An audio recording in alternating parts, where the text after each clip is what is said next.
Hi again, coaches. Just a very quick whiteboard segment here on ball handling. Some things to pass along to your players to keep it very, very simple. The first point, finger pad control. Controlling the ball with their finger pads, not their fingertips. Finger pad control, just lightly pushing the ball down to the ground and having the ball come back up. Especially younger players, they want to try to pound the ball into the ground with their arm.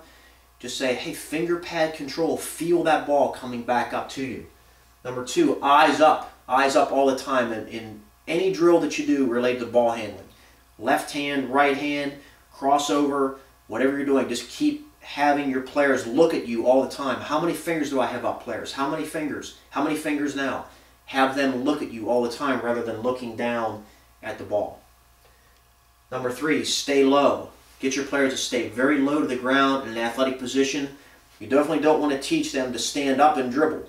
You want to teach them to stay down. The lower the ball is, the less chance your players will have to get the ball stolen from them, and they'll also be able to control the ball better since they'll be lower to the floor. Number four, both hands. Don't just do drills where they're having success with their right hand because they know how to do it. Have them use their left hand where they're not going to be as successful all the time, especially the younger kids. That's okay. You want them to practice your opposite hand. Practice things you're not good at. Practice things the things that are going to make you a better player. And being able to dribble with both hands adds a lot of dimension to their game. The last thing, balance.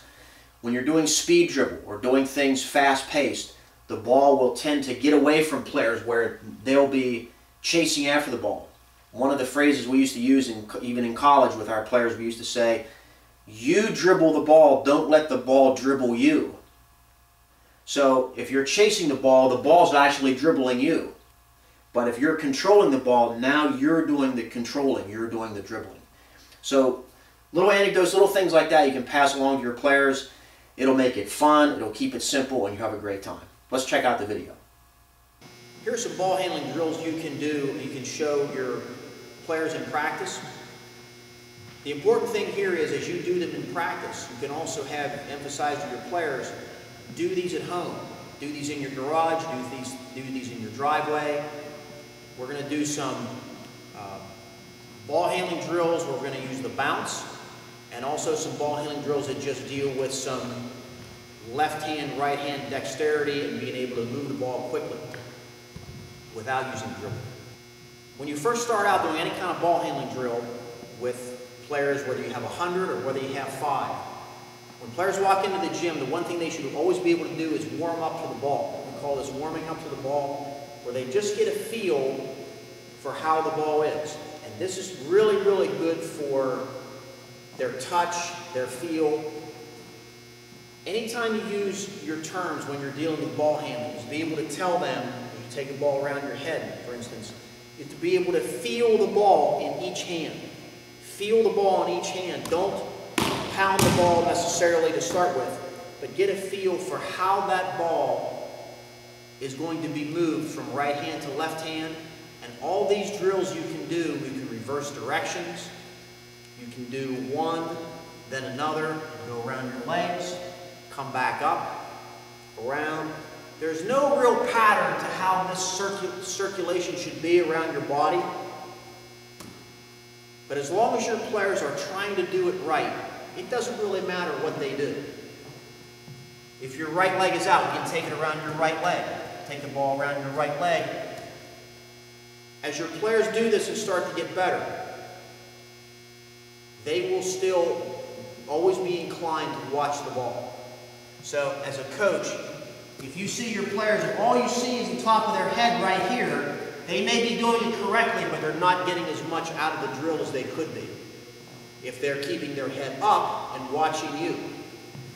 So as they're doing this, if they can look at the coach as they're doing these drills, reverse direction, reverse direction.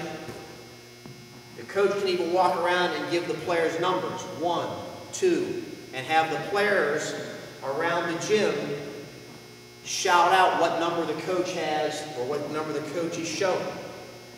This is a really good way to get a group to do it the right way, because what other players will do is they'll look around and they'll say, boy, everybody knows what number it is, how come I don't?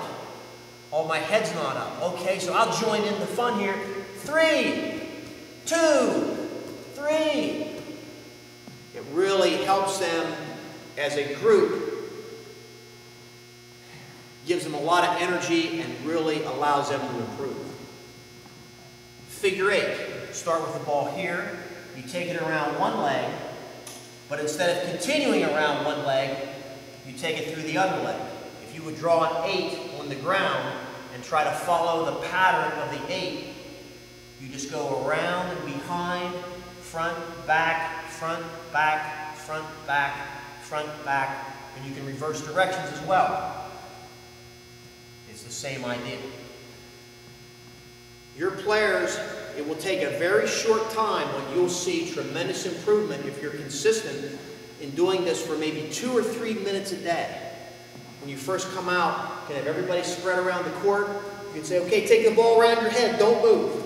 No movement, watch me.